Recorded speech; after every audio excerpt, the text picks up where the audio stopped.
The film begins with an interview with 63-year-old Ahmed, who recalls encountering a woman in the backyard pavilion. He explains, "She was beautiful, with long, wavy hair and a scent reminiscent of tuberose that lingered whenever she appeared." He adds that each time, she would sit at the piano to play the same melody, which Ahmed softly hums for the camera. Like, comment, subscribe to Recapps Horror.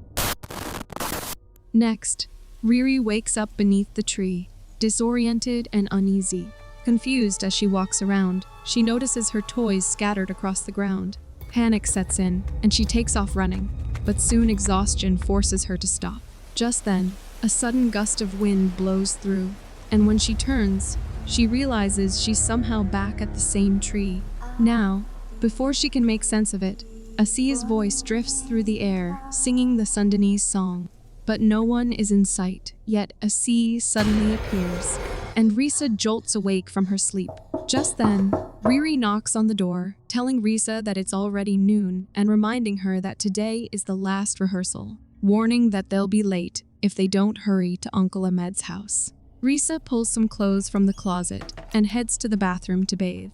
But as soon as she leaves, the closet door slowly creaks open, revealing Peter, Jan Shen, and William hiding inside.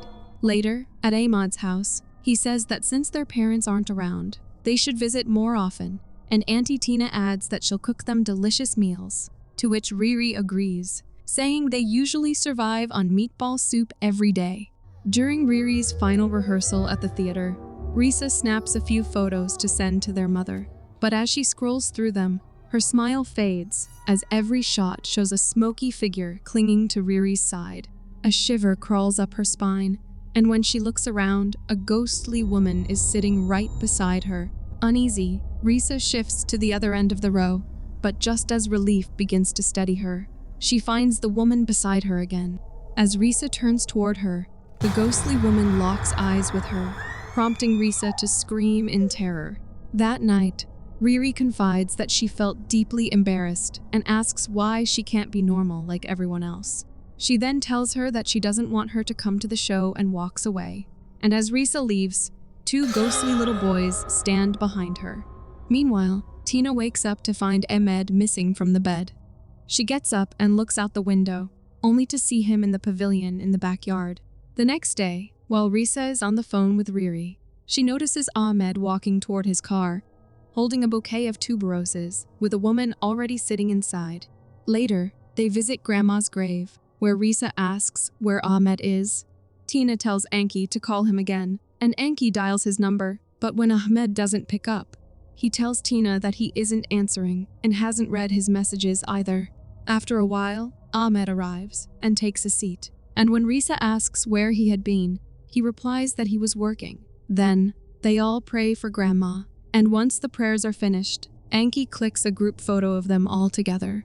Later, Anki shows Risa to her room, and when she looks out the window, she notices Ahmad in the pavilion. Anki explains that the pavilion is his father's workstation, then says, "Let's go downstairs." When they come downstairs, Tina brings out some chilak for them. But before they start eating, Tina asks Risa to call Ahmad, telling her he's on extension 4. Risa dials the number, but to her surprise, a woman answers, and just then, Ahmed appears at the door. Anki tells him they've been waiting for him, but Ahmed replies that he's already eaten and heads straight to his room.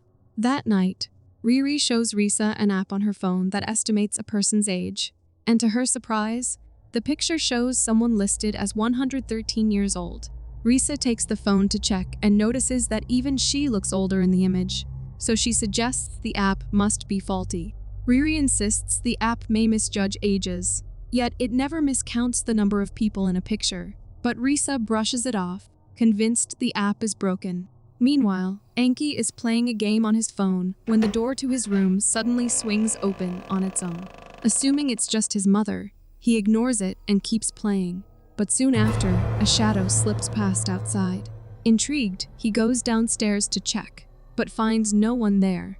So, shrugging it off, he heads to the kitchen to make himself some coffee. Meanwhile, Tina is praying in her room, unaware of the ghostly woman sitting silently in front of her.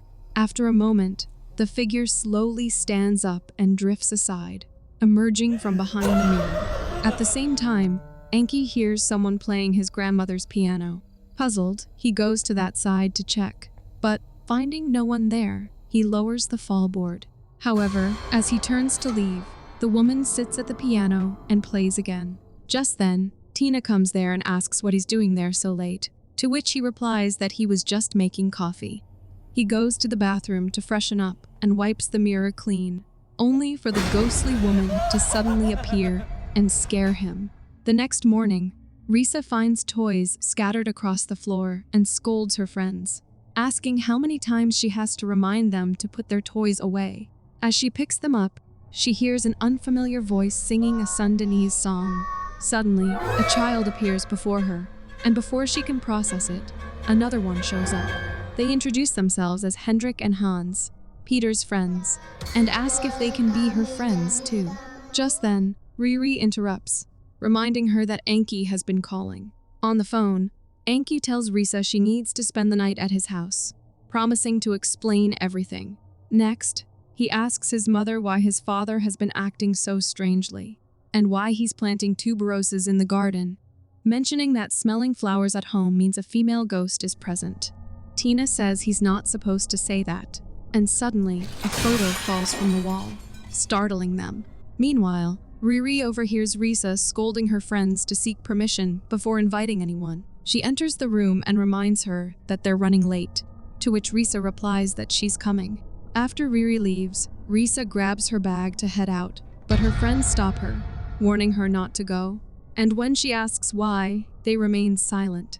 Later, Enki tells Risa that last night he heard the piano playing by itself twice, and while he was in the bathroom, he saw a frightening woman in the mirror. He asks if she's sure she isn't sensing anything strange in the house. Risa replies that every house has its ghosts, but she hasn't seen any in this one. Enki then mentions that his father has been acting strangely, planting tuberose flowers in every corner of the house, to which Risa says she can't reveal her suspicions yet, but she suspects his father might be having an affair. Meanwhile, Riri is playing alone when her ball suddenly bounces and rolls under a chair. She goes to that side and crawls forward to retrieve it, unaware of the ghost behind her. As she tries to get the ball, a hand reaches out for her and grabs her hand, startling her.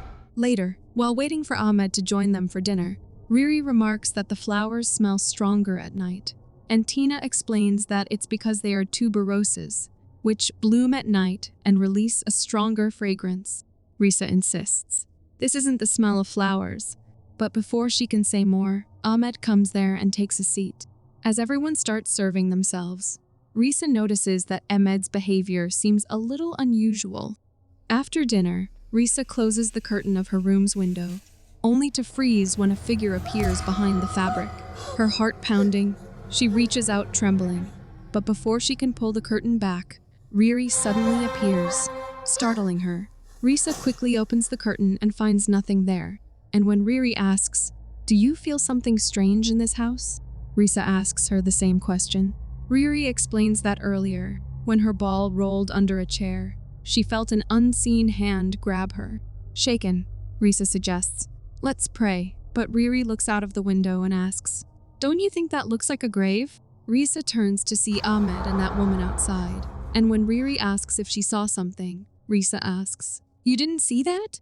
Later that night, Risa slips into the pavilion and finds Ahmed asleep on the couch. Her heart races as she cautiously approaches, trembling while reaching for his diary and grabbing it. She quickly slips back out with it in hand. However, as she returns to the house and heads toward her room, the haunting notes of a piano drift through the air.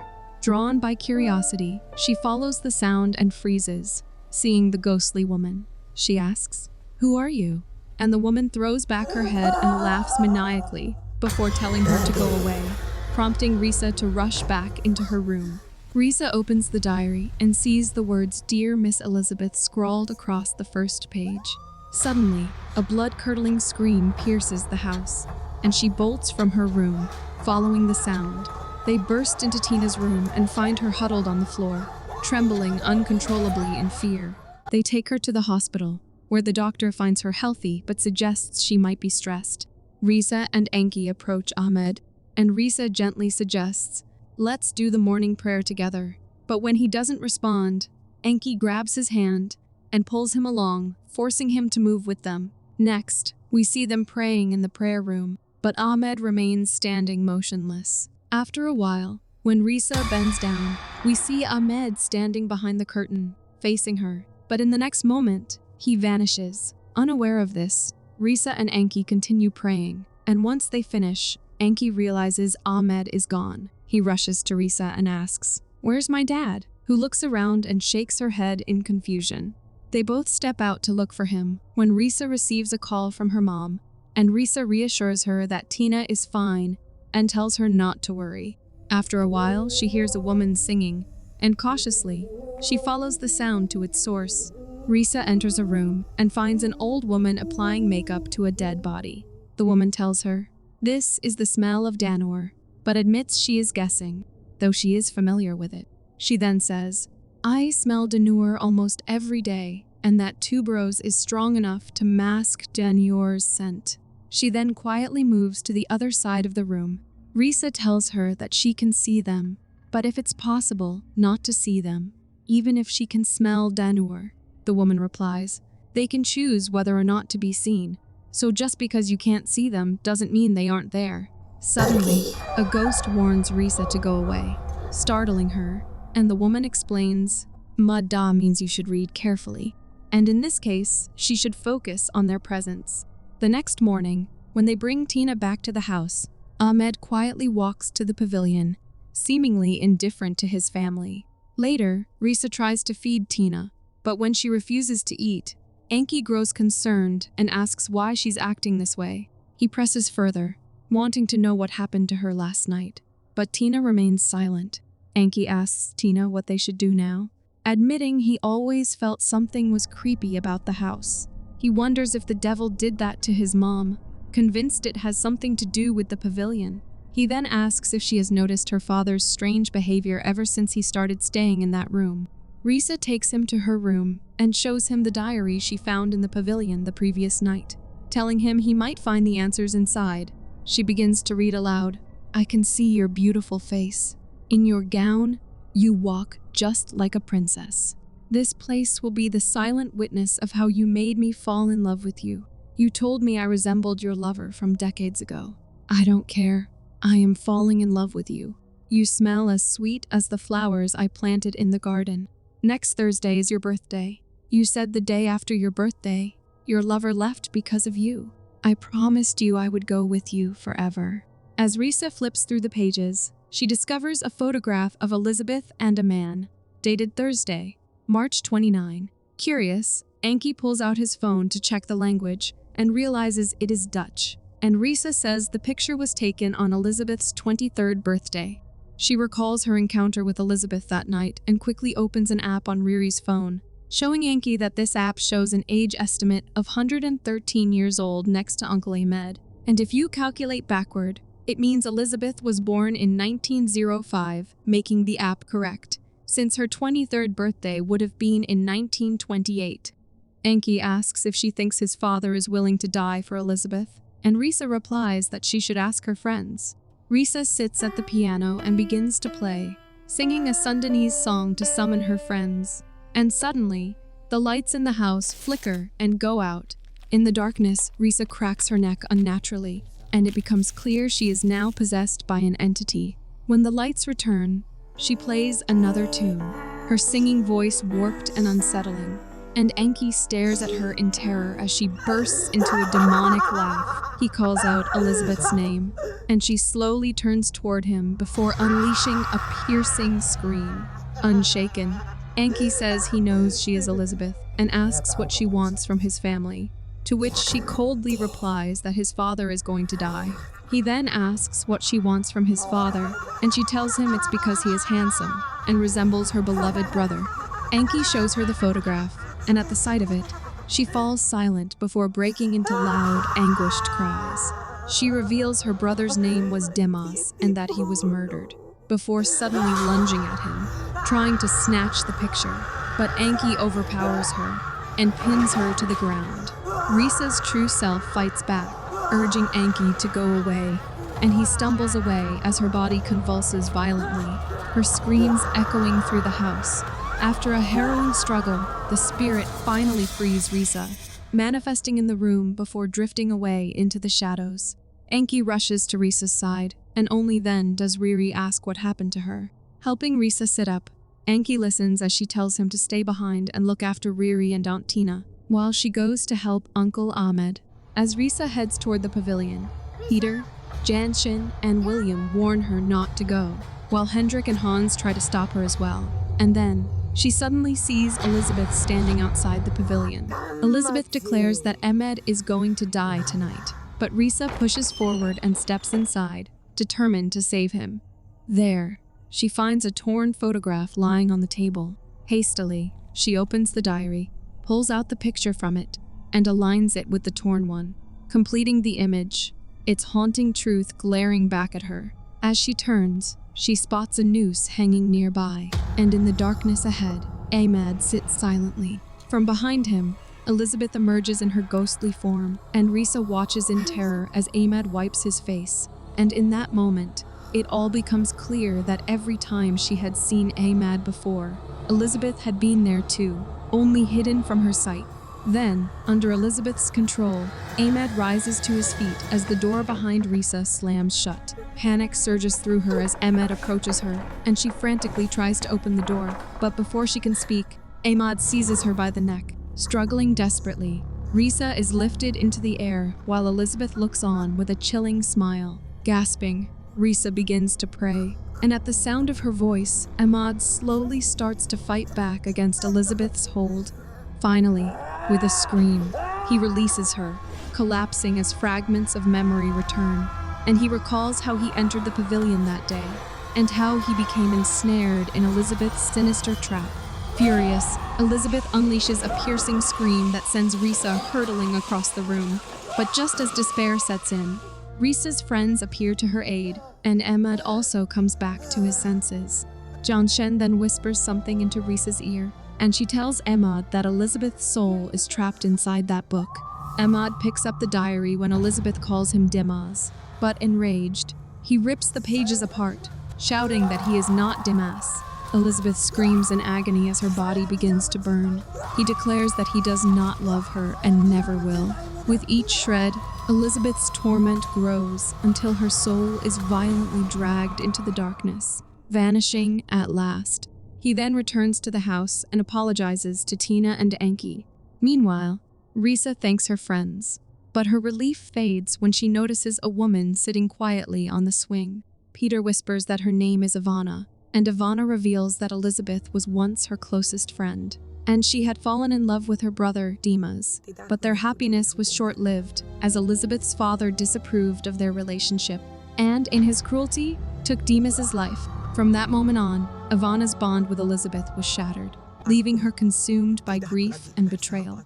She adds that Ahmed bears a striking resemblance to Dimas, and that's why Elizabeth wanted her uncle to go with her. A few days later, everyone gathers to watch Riri's show, with Risa's friends among the audience. After a while, Risa's attention is drawn to a faint voice singing a Sundanese song, and when she looks around, she realizes her friends have vanished. But she sees an entity that introduces itself as chanting, and the movie ends here.